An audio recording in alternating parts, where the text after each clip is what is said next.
Saat ini Tuhan kami datang dengan kerendahan hati kami memohon ampun ya. Kuduskan, sucikan, layakan kami ya Tuhan sebagai anak-anak-Mu ya Tuhan. Terima kasih Tuhan buat pengorbanan, buat pengampunan, buat kasih-Mu yang besar yang tidak dapat kami ukur. Terima kasih Tuhan, terima kasih. Saat ini Tuhan, dalam perenungan kami mengingat kembali pengorbanan-Mu yang luar biasa. Sungguh ajaib Tuhan. Bila Tuhan, Engkau yang senantiasa menuntun kami agar kami setiap hari menyadari bahwa Engkau begitu berarti dalam kehidupan kami. Terima kasih Tuhan. Saat ini mempersiapkan hati kami, bila Tuhan firman yang akan ditaburkan boleh tertanam, bertumbuh dan berbuah dalam kehidupan kami, sehingga kami menjadi pelaku-pelaku firman Tuhan yang berdampak, menjadi terang, menjadi garam di sekitar kami. Dalam nama Yesus kami siap, kami sambut firman-Mu. Kita yang percaya sama-sama katakan amin. Amin. Silakan duduk. Terima kasih Tuhan. Ya, puji Tuhan, kita mengucap syukur buat kasih dan anugerah-Nya yang luar biasa. Sesungguhnya setiap kali, memang kalau saya sendiri pribadi, setiap kali saya menyaksikan daripada klip yang penderitaan Tuhan Yesus itu benar-benar maksudnya menyadarkan begitu besar kasih Tuhan gitu ya. Maksudnya ternyata saya belum seberapa gitu ya untuk melakukan kebenaran, sampai kalau kita lihat penderitaan Yesus dicaci, dimaki, dicambuk gitu ya. Dan ternyata saya ternyata orang berdosa. Kalau kita menyadari, dan saya menyadari betapa seringnya saya tidak menghargai pengorbanan Yesus gitu ya. Karena apa? Karena sering melakukan kesalahan yang sama gitu ya. Dosa yang sama, dosa yang berulang ya. Mungkin teman-teman juga dan kita semuanya perlu menyadari hal ini. Sesungguhnya memang bahwa kita adalah bukan manusia yang sempurna. Jemaat yang dikasihi Tuhan, sebelum saya masuk dalam kebenaran firman Tuhan, tadi Bapak Pastor sudah menyampaikan bahwa ada ketujuh perkataan Yesus di kayu salib ya. Dan hal ini pun sebenarnya tadi mau saya sampaikan, dan saya akan ulang kembali. Yang pertama, bahwa perkataan ini Tuhan katakan, ya Bapa, ampunilah mereka sebab mereka tidak tahu apa yang mereka perbuat. Kalau menurut saya sendiri, ini adalah perkataan yang agung. Cinta di atas segala cinta, keajaiban di atas segala keajaiban. Mengampuni, gampang gak mengampuni? Menurut saya gak gampang. Makanya kalau firman Tuhan dikatakan, bahkan dunia pun mengakui moral tertinggi itu adalah pengajaran Kristus. Kasihilah musuh. Itu dunia pun mengakui bahwa moral tertinggi adalah pengajaran Kristus. Kasihilah musuh. Pengajaran di mana yang menyatakan tentang kasihilah musuh. Ya. Yang kedua adalah perkataan Yesus di kayu salib, sesungguhnya hari ini juga engkau akan ada bersama-sama dengan aku di dalam Firdaus. Kita tahu perkataan ini disampaikan kepada seorang yang ada bersama-sama, salah satu yang bersama-sama dengan Yesus di kayu salib, yang menyatakan bahwa Tuhan, jika engkau nantinya ada di dalam kerajaan, ingatlah akan aku. Dan Tuhan menyampaikan pesan itu hari ini juga. Di sini menggambarkan betapa mulianya orang yang menyadari tentang dosanya, betapa mulianya orang yang menyadari tentang kasih Tuhan.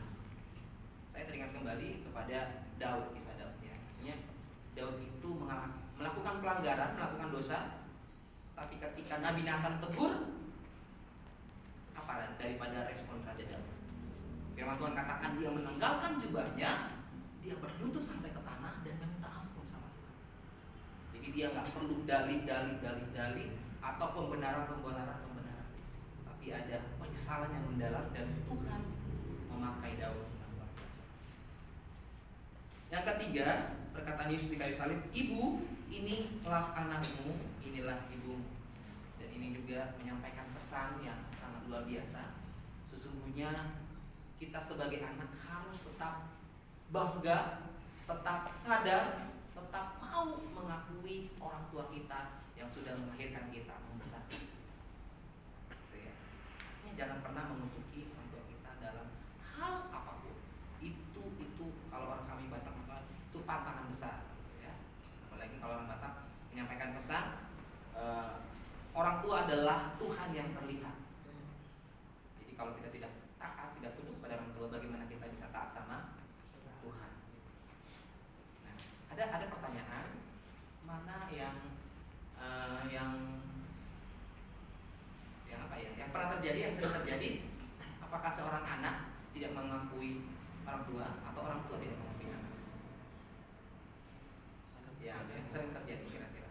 Anak tidak mengakui orang tua. Anak tidak mengakui orang tua. Nah, ini memang tepat sekali. Maksudnya dengan kejadian sangat benar sekali. Kebanyakan yang terjadi adalah anak tidak mengakui orang tua. Kenapa hal itu terjadi? Karena memang ada siapa ya? Maksudnya saya telah nonton itu, orang tua tidak akan pernah, maksudnya tidak akan pernah, sangat jarang sekali orang tua tidak mengakui anak, karena dia tahu pengorbanannya, dia tahu apa yang sudah dia lakukan untuk anaknya, dan itu adalah darah dagingnya. Bahkan bukan cuma manusia, ya, hewan pun tahu hal itu. Dia akan melindungi, akan menolong, akan melakukan apapun untuk anaknya. Makanya kalau ada hewan ayam atau hewan lain, anjing itu ketika dalam beranak, kita nggak boleh sembarangan pegang anaknya gitu loh. Kita langsung bisa dikejar, bahkan dipatok dan digigit. Selanjutnya adalah Eli lama sabaqtani, yang artinya Allahku mengapa kau tinggalkan aku? Di mana di sini tafsiran berkata, pada saat itulah bapaknya sedang meninggalkan Tuhan Yesus. Ya, artinya dalam posisi itu dia sedang dalam kesendiriannya, menerima penderitaan, gitu ya. Seolah-olah tidak ada pertolongan. Itu adalah gambaran yang tafsiran sampaikan. Makanya Tuhan Yesus berkata, Allahku mengapa kau tinggalkan aku? Selanjutnya adalah aku haus membuktikan bahwa Tuhan adalah manusia yang utuh. Kemanusiaan Tuhan, karena dia mengalami dehidrasi ya, dari dia mengalami penghinaan, penderitaan, dia benar-benar habis ya. Akhirnya Yesus dehidrasi dan dia berseru haus. Dan selanjutnya setelah semua yang disampaikan, Tuhan Yesus katakan bahwa telah selesai. Dan di akhirnya Yesus berseru, ya Bapa, ke dalam tangan-Mu kuserahkan nyawaku. Dan Yesus pun menyelesaikan semuanya. Kita akan membaca firman Tuhan hari ini terambil dalam kitab Matius pasalnya yang ke-27. Hari ini saya rindu kita membacakan satu pasal, yaitu pasalnya yang ke-27.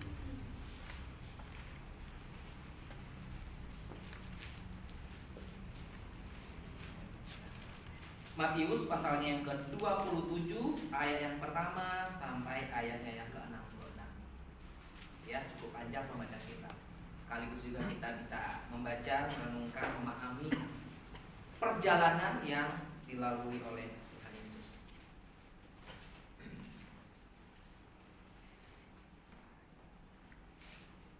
Kita akan membaca secara bergantian, laki-laki membaca yang pertama, perempuan membaca ayat kedua, demikian selanjutnya. Dan nanti di ayat yang ke-32 kita akan sama-sama berdiri untuk membacakan ayat demi ayat selanjutnya. Dan jangan lupa setiap ada perikop mohon dibacakan. Yesus diserahkan kepada Pilatus, kematian Yudas laki-laki. Ketika hari mulai siang, semua 5 kepala dan tua-tua bangsa Yahudi berkumpul dan mengambil keputusan untuk membunuh Yesus. Mereka menuntut Dia, lalu membawanya dan menyerahkannya kepada Pilatus, wali negeri itu. Pada waktu Yudas yang menyerahkan dia melihat bahwa Yesus telah dijatuhi hukuman mati, menyesallah ia. Lalu ia mengembalikan uang yang 30 perak itu kepada imam-imam kepala dan tua-tua. Dan berkata, aku telah berusaha menangkap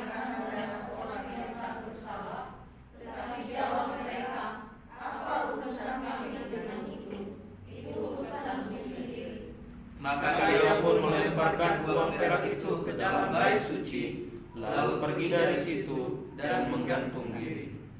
Imam-imam kepala mengambil uang perak itu dan berkata, tidak diperbolehkan memasukkan uang ini ke dalam peti pasangan, sebab ini bukan darah.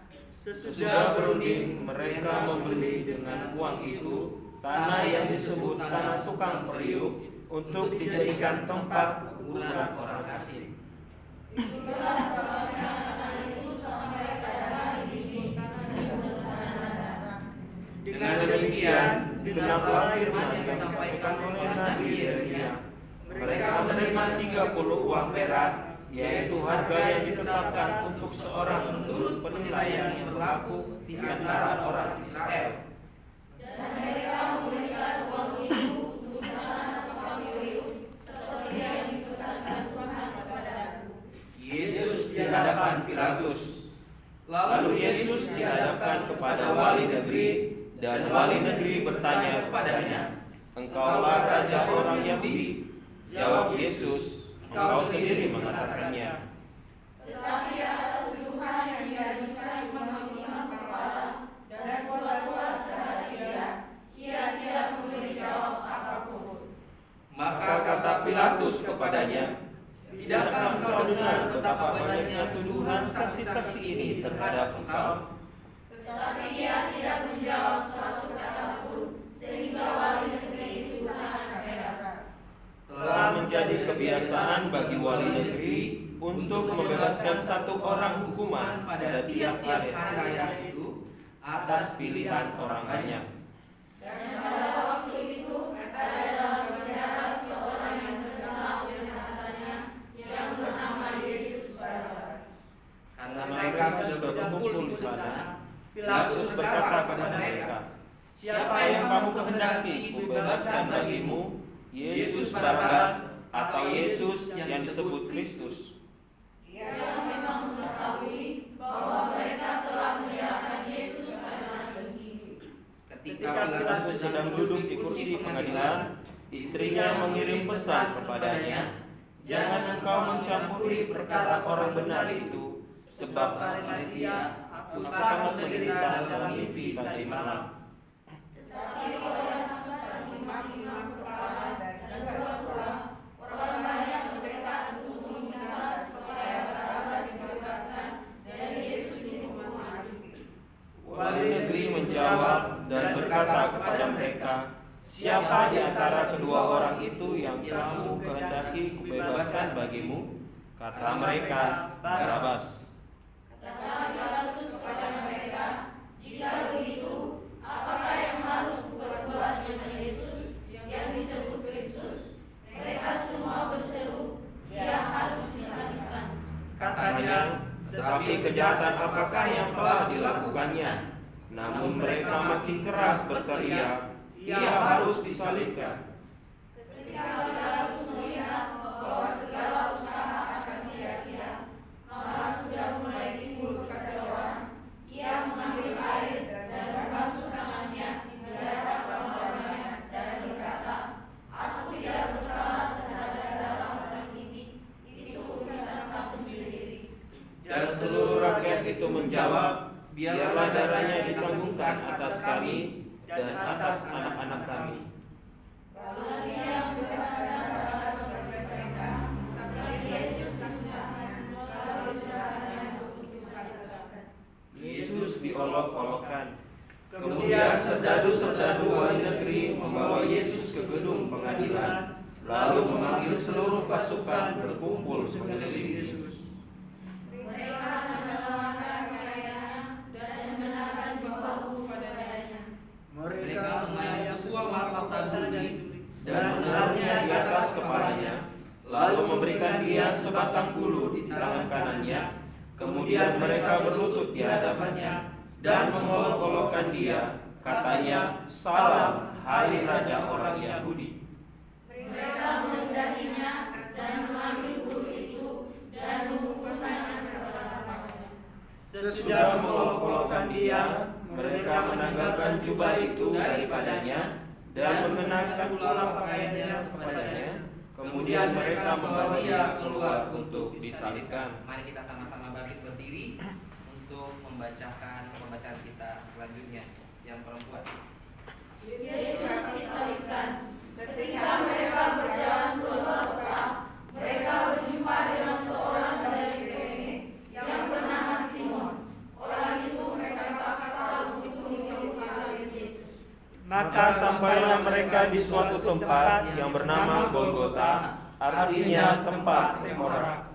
Lalu mereka memberi dia minum anggur bercampur berteduh. Setelah ia memecatnya, ia tidak mau meminumnya. Sesudah menyalibkan dia, mereka membagi-bagikan pakaiannya dengan membuang undi.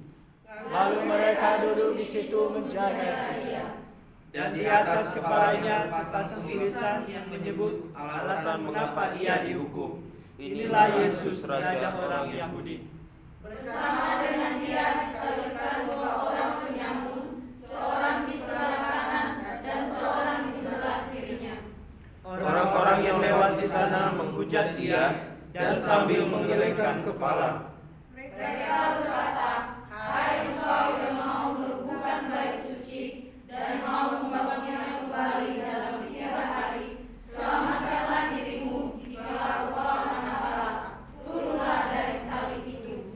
Demikian juga imam-imam kepala bersama-sama ahli Taurat dan tua-tua mengolok-olokkan dia, dan mereka berkata, Orang lain ia selamatkan, tetapi dirinya sendiri tidak dapat ia selamatkan. Ia Raja Israel, baiklah ia turun dari salib itu, dan kami akan percaya kepadanya. ia menaruh harapannya pada Allah, baiklah Allah menyelamatkan dia, jikalau Allah berkenan kepadanya, karena ia telah berkata, Aku adalah anak Allah. Bahkan penyamun-penyamun yang disalibkan bersama-sama dengan dia, mencerahnya demikian juga. Yesus mati. Mulai dari jam 12, kegelapan meliputi seluruh daerah itu sampai jam 3. Kira-kira jam 3 berserulah Yesus dengan suara nyaring, "Eli, Eli, lama sabachthani." Artinya, "Allahku, Allahku, mengapa engkau meninggalkan aku?" Mendengar itu, beberapa orang yang berdiri di situ berkata, Ia memanggil Elia. Dan segeralah datang seorang dari mereka. Ia mengambil bunga karang, mencelupkannya ke dalam anggur asam, lalu mencucukkannya pada sebatang bulu, dan memberi Yesus minum. Tetapi orang-orang lain berkata, Jangan, baiklah kita lihat, apakah Elia datang untuk menyelamatkan dia. Yesus berseru pula dengan suara nyaring, lalu menyerahkan nyawanya. Dan lihatlah, tabir bait suci terbelah dua, dari atas sampai ke bawah, dan terjadilah gempa bumi, dan bukit-bukit batu terbelah. Dan kuburan-kuburan terbuka, dan banyak orang kudus yang telah meninggal bangkit. Dan sesudah kebangkitan Yesus, mereka pun keluar dari kubur, lalu masuk ke kota kudus, dan menampakkan diri kepada banyak orang. Kepala pasukan dan prajurit-prajuritnya yang menjaga Yesus menjadi sangat takut ketika mereka melihat gempa bumi dan apa yang telah terjadi, lalu berkata, "Sungguh dia ini adalah anak Allah." Dan ada di situ banyak perempuan yang melihat dari jauh, yaitu perempuan-perempuan yang mengikuti Yesus dari Galilea untuk melayani Dia. Di antara mereka terdapat Maria Magdalena dan Maria ibu Yakobus dan Yusuf dan ibu anak-anak Zebedeus. Yesus dikuburkan. Menjelang malam, datanglah seorang kaya, orang Arimatea, yang bernama Yusuf, dan yang telah menjadi murid Yesus juga. Ia pergi menghadap Pilatus dan meminta mayat Yesus. Pilatus memerintahkan untuk menyerahkannya kepadanya. Dan Yusuf pun mengambil mayat itu, mengapaninya dengan kain lenan yang putih bersih. Lalu membaringkannya di dalam kuburnya yang baru, yang digalinya di dalam bukit batu, dan sesudah menggulingkan sebuah batu besar Maria Magdalena dan Maria yang lain tinggal di situ, duduk di depan kubur itu. Kubur Yesus dijaga. Keesokan harinya, yaitu sesudah hari persiapan, datanglah imam-imam kepala dan orang-orang Farisi bersama-sama menghadap Pilatus. Dan mereka berkata, Tuhan, Kami ingat bahwa si penyesat itu sewaktu hidupnya berkata, sesudah 3 hari aku akan bangkit. Karena itu, perintahkanlah untuk menjaga kubur itu sampai hari yang ketiga. Jikalau tidak, murid-muridnya mungkin datang untuk mencuri dia, lalu mengatakan kepada rakyat, ia telah bangkit dari antara orang mati, sehingga penyesatan yang terakhir akan lebih buruk akibatnya daripada yang pertama. kata Pilatus kepada mereka, Inilah penjaga bagimu, pergi dan jagalah kubur itu sebaik-baiknya. Sama-sama. maka Pergilah mereka, dan dengan bantuan penjaga-penjaga itu, mereka memeterai kubur itu dan menjaganya. Amin. Amin. Silakan duduk Bapak Ibu yang dikasihi Tuhan. Yang membaca, yang berbahagia membaca merenungkan terlebih yang melakukan. Jemaat sekalian, kita tadi sudah membacakan bagaimana peristiwa ini boleh terjadi. Yang pertama, di sana dikatakan bahwa Yesus diserahkan kepada Pilatus. Tadi hal ini sudah disampaikan. Yang pertama di sana dikatakan ketika hari mulai siang, semua imam dan kepala dan tua-tua bangsa Yahudi berkumpul dan mengambil keputusan untuk membunuh Yesus. Pertanyaannya, mengapa orang-orang Yahudi, para imam-imam, para tua-tua memiliki niat untuk membunuh Yesus? Apakah memang ini tiba-tiba atau memang sudah ada latar belakang yang membuat mereka menginginkan kematian Yesus? Sesungguhnya hal ini sudah mereka rancangkan jauh sebelumnya. Mengapa hal ini terjadi? Karena pada saat itu, pada zaman itu, para imam, para orang-orang Yahudi, ahli Taurat merasa terancam sebagai ahli Taurat, sebagai imam. Karena Yesus sering menyampaikan pesan-pesan yang menurut mereka bertentangan dengan Taurat. Gitu ya. Bertentangan dengan Taurat Tuhan. Bagaimana melakukan mukjizat, menyembuhkan orang-orang pada hari Sabat, dan banyak lagi yang Yesus sampaikan. Dan Yesus pun sering berkata tentang dirinya bahwa dia adalah anak Allah. Sering menyamakan dirinya dengan Bapa. Inilah yang membuat ahli-ahli Taurat, para tua-tua, para imam-imam merasa ini penyesal. Ini tidak benar. Dari hal inilah mereka datang kepada Pilatus menyampaikan bahwa Yesus bersalah. Dengan alasan inilah mereka membawa Yesus ke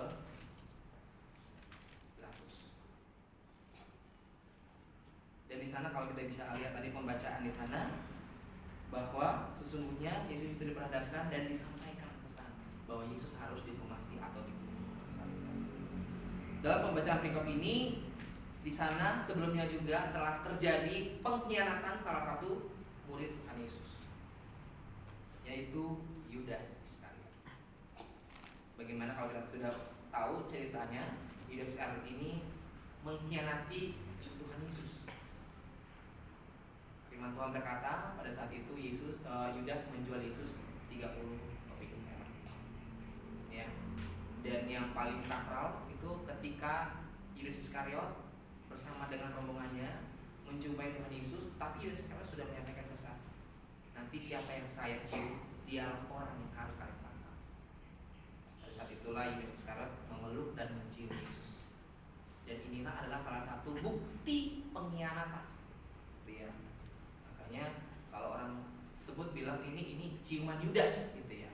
Bisa jadi ketika kita diperhadapkan dengan orang-orang di sekitar kita, terlihat baik, terlihat ramah, merangkul, mencium, tapi ternyata ada ciuman Yudas, pengkhianatan.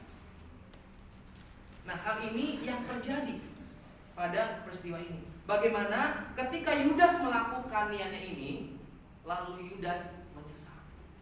Tapi sebelumnya kalau kita bisa mengetahui ada beberapa tafsiran tentang Yudas. Mengapa Yudas melakukan pengkhianatan ini? Nah, ada buku yang menceritakan tentang kehidupan Yudas dalam masa-masa mengikuti perjalanan bersama dengan Yesus. Ternyata salah satu murid Tuhan Yesus yang mengikuti Tuhan Yesus dengan motivasi yang salah.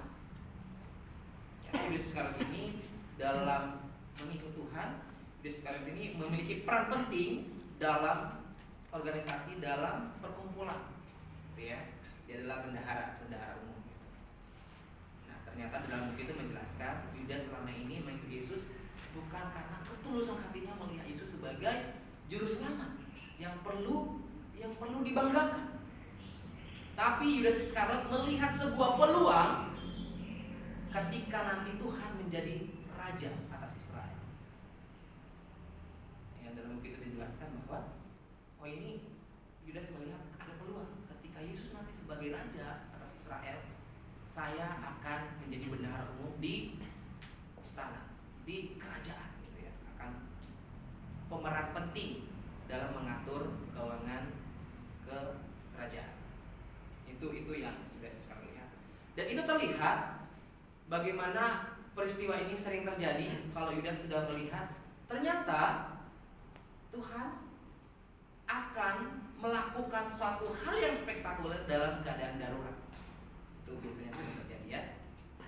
Contoh ketika orang banyak berseru dan meminta makanan kepada Yesus, 5.000 orang.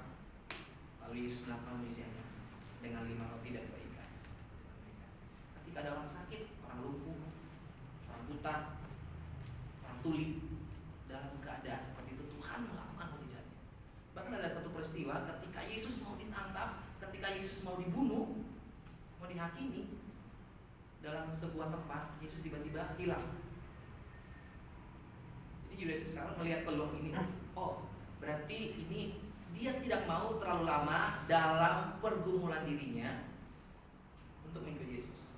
Dia mengatur strategi bagaimana supaya Yesus ini lebih cepat menjadi seorang raja.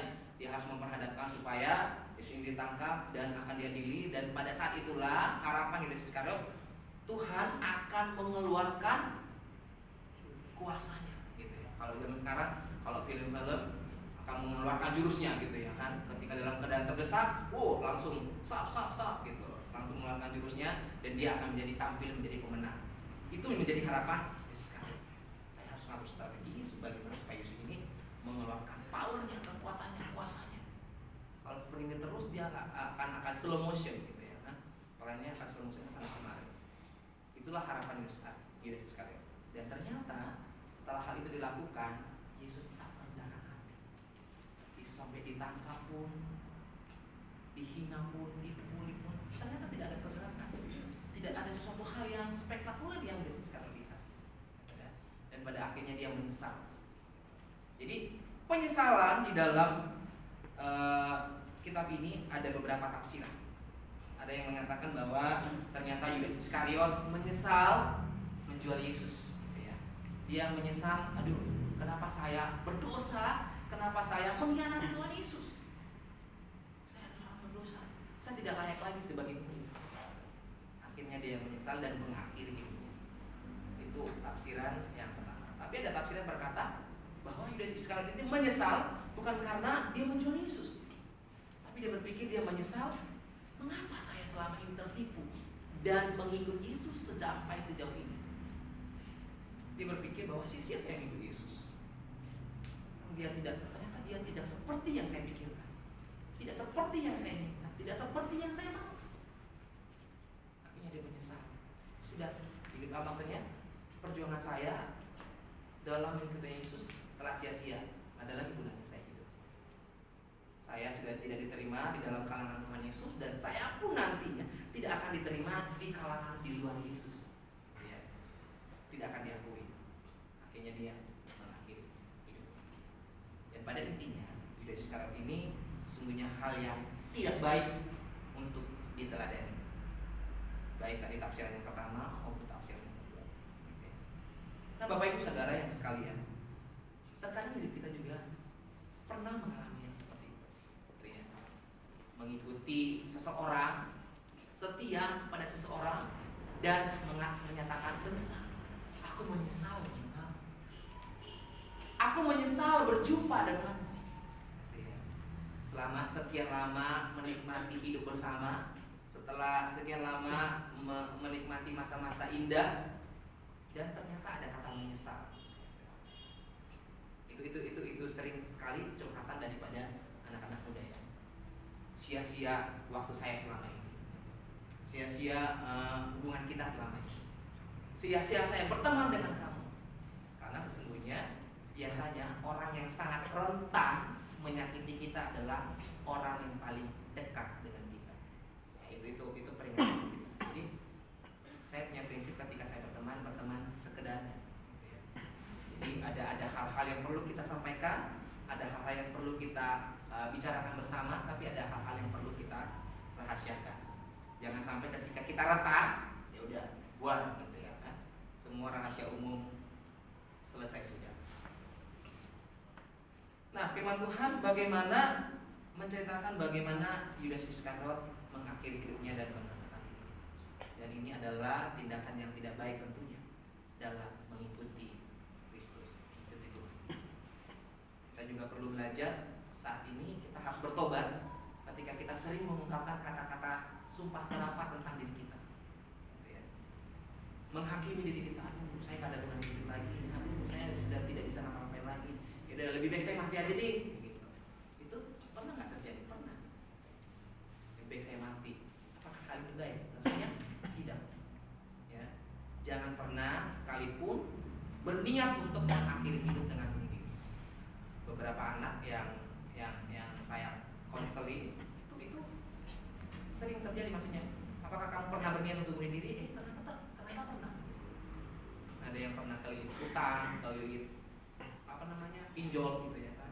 Dia udah diserang sana sini, akhirnya pusing, lebih baik aku mati gitu.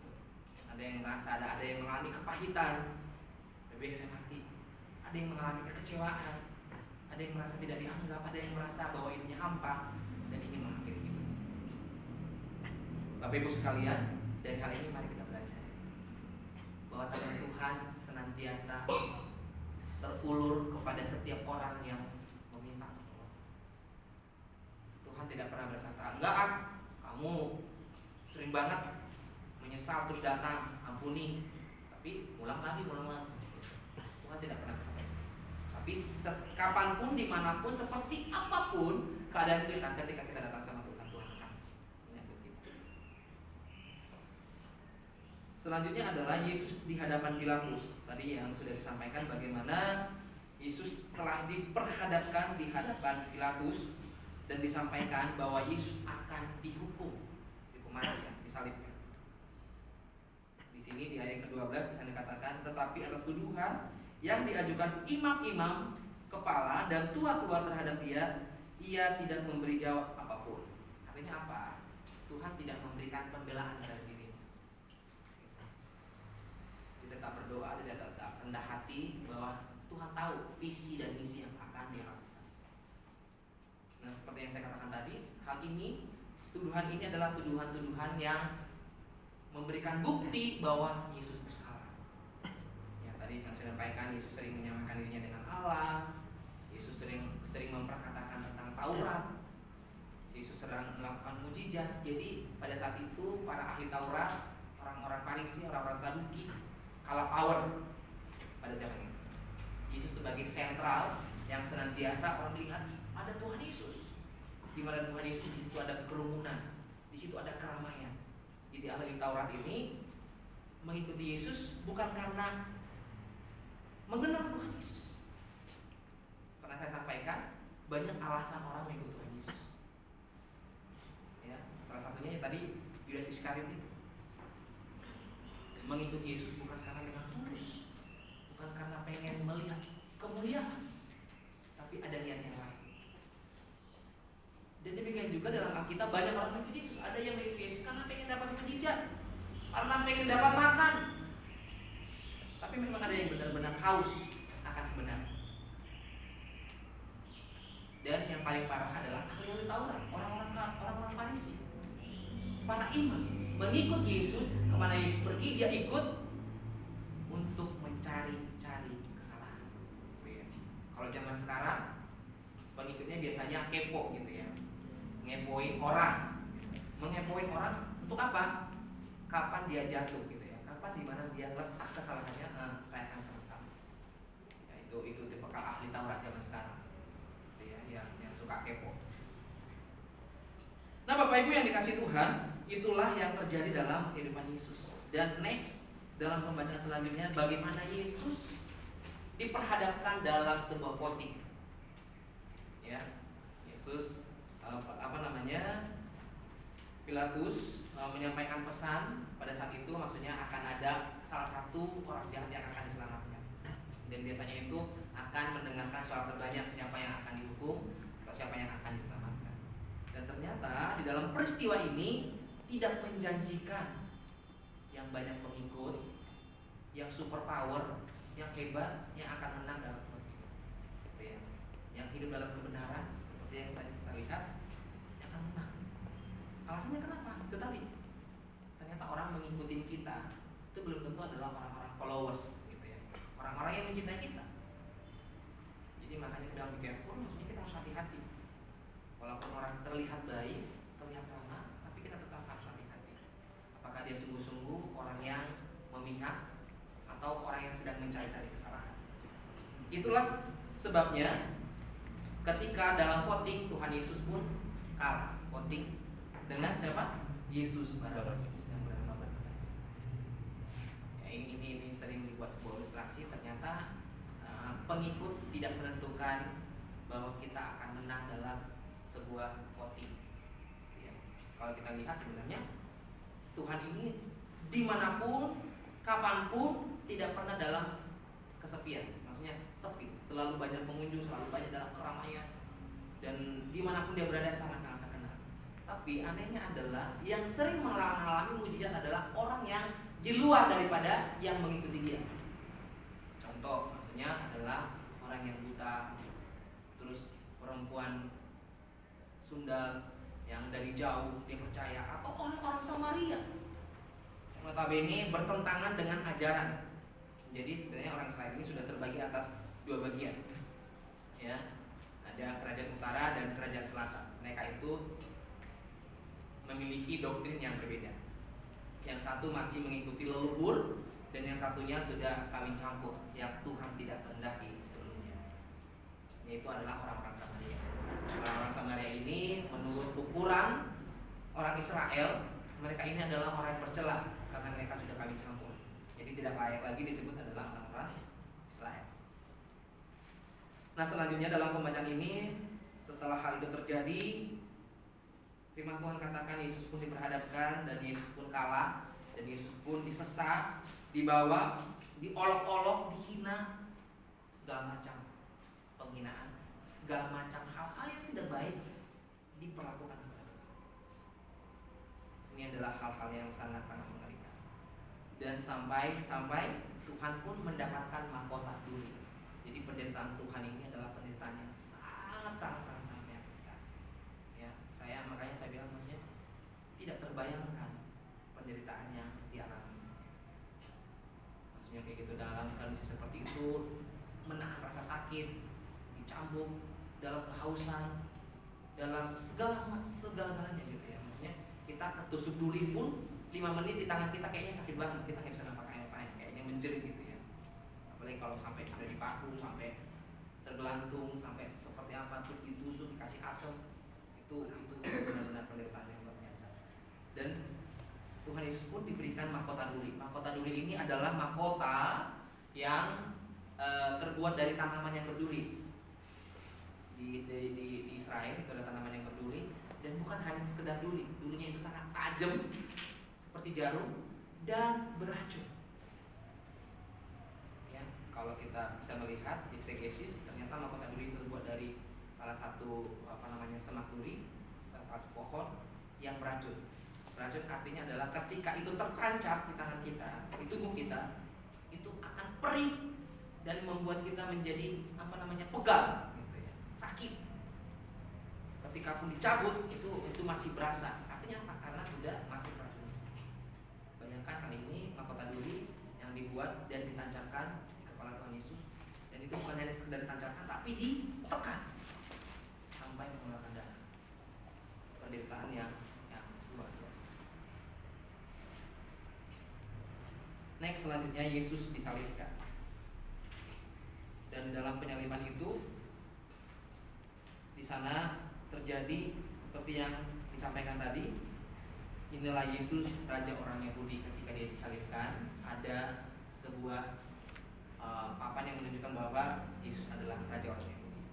Tadi sudah saya disampaikan bagaimana ketika Yesus disalib ada dua orang di sisinya, gitu ya, di sisi kanan dan di sisi kiri, yang bersama-sama dengan Tuhan Yesus yang disalibkan.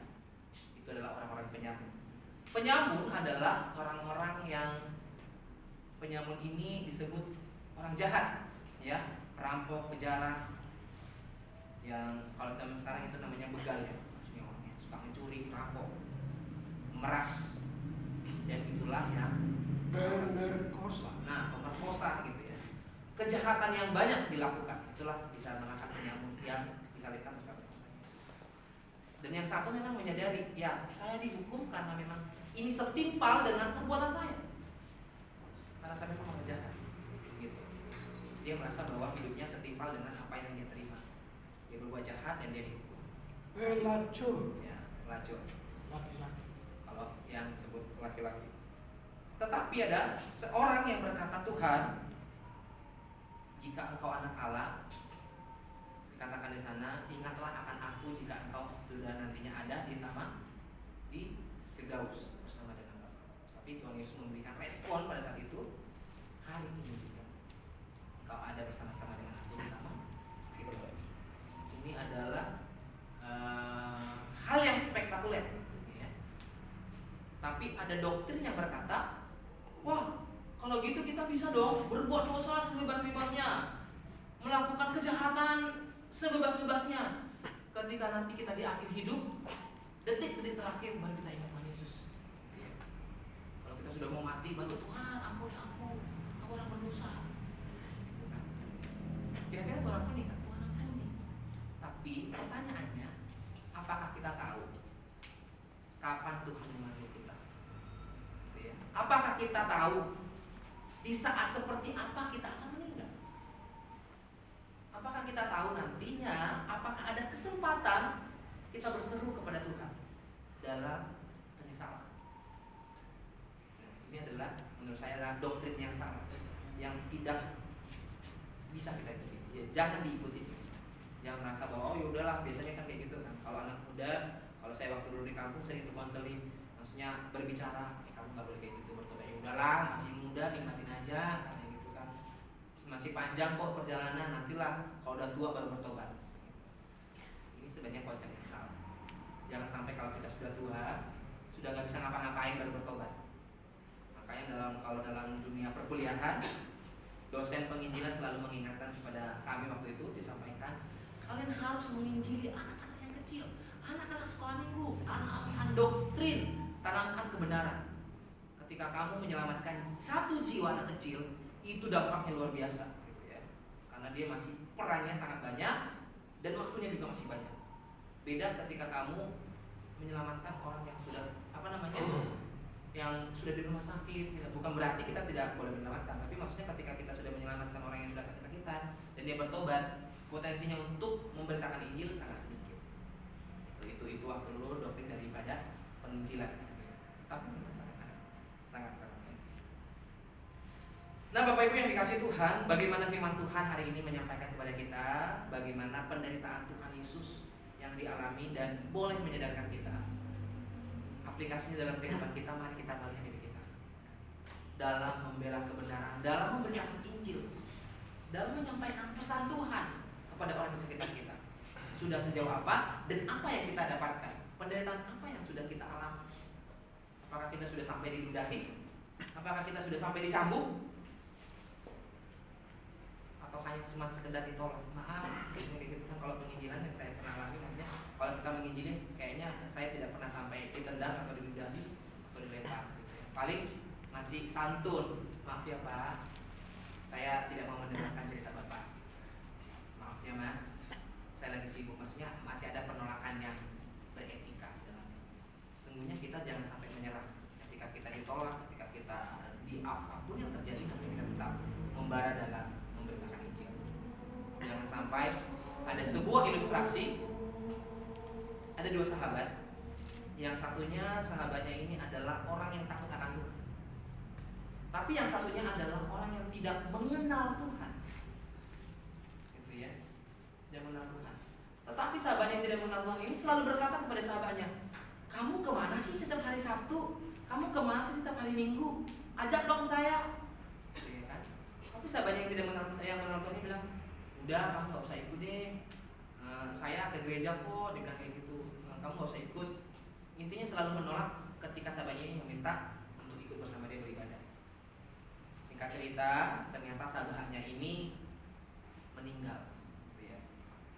Meninggal, dan sahabatnya yang percaya Tuhan ini pun bermimpi didatangi oleh sahabatnya ini. Dan dia kecewa, dia bilang, "Kamu jahat, kamu jahat, kamu jahat, kamu jahat. Selama ini saya tahu semua hidupmu, saya tahu semua ceritamu, kita bersama, menangis bersama, tertawa bersama, tapi kamu tidak pernah menceritakan keselamatan kepada saya." Maksudnya sahabatnya ini ternyata menuntut dia, "Selama ini kita bersama, tapi ada satu cerita yang tidak kamu sampaikan kepada saya, yaitu tentang Kristus, tentang keselamatan." Nah, aplikasinya apa? Ketika kita bersahabat, berteman, harusnya sahabat yang positif, yang baik. Saya selalu ketika saya menonton video ini, oh iya ya, karena saya adalah lingkungan muslim, ketika saya berbicara pun saya selalu berbicara tentang firman, gitu ya. Kita tidak perlu memaksakan, tapi ajaran saya mengatakan, Tuhan saya berbicara. Itu adalah salah satu penginjilan. Tidak harus kamu percaya Tuhan Yesus, tidak harus seperti itu. Tapi ajaran saya mengatakan Tuhan saya berkata seperti itu. Hal-hal moral yang baik disampaikan, akhirnya orang pun bisa tersentuh dari kata-kata itu. Bila firman Tuhan hari ini boleh memberkati kita, dan kita menyadari begitu besar pengorbanan Tuhan dalam kehidupan kita, dan kita diselamatkan bukan karena kuat dan hebat kita, tapi semuanya oleh karena belas kasihan dan kasih karunia kita. Mari kita berdoa. Terima kasih Tuhan buat kebenaran firman-Mu yang boleh kami dengarkan pada saat hari ini. Bila firman-Mu Tuhan yang sudah ditaburkan benar-benar tertabur di tanah yang subur, dan firman-Mu boleh bertumbuh dan berbuah dalam kehidupan kami.